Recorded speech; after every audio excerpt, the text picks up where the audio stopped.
తెరాసు అదేవిధంగా ఈ మెడికల్ కాలేజీలు కూడా మేము ప్రైవేట్. అన్నమయ్య జిల్లా రాయచోటిలో వైసీపీ బీసీ నాయకుడు విజయభాస్కర్ పై జరిగిన దాడికి మంత్రి మండిపల్లి రాంప్రసాద్ రెడ్డికి సంబంధం ఏంటని టీడీపీ పట్టణ అధ్యక్షుడు బోనమల కాదరువల్లి ప్రశ్నించారు.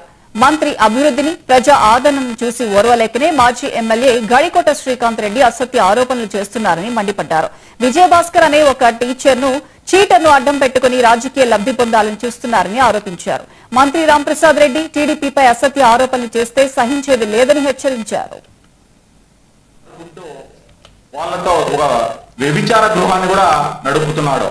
అటువంటి వ్యక్తిని ఆ పార్టీ ఏ విధంగా అతను వాళ్ళ పార్టీకి సంబంధించిన బీసీ నాయకుడు అని చెప్పుకుంటారో అర్థం కావట్లేదు.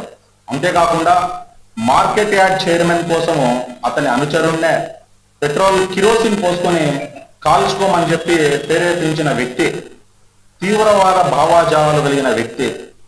ఇతనికి ఏం కావాలంటే ఎప్పుడు కూడా పబ్లిసిటీ అవసరం.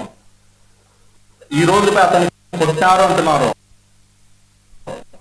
ఎవరి అతను ఏ విధంగా ఇబ్బంది పెట్టినాడో తెలియదు, ఎవరు హత్య కొట్టినారో తెలియదు.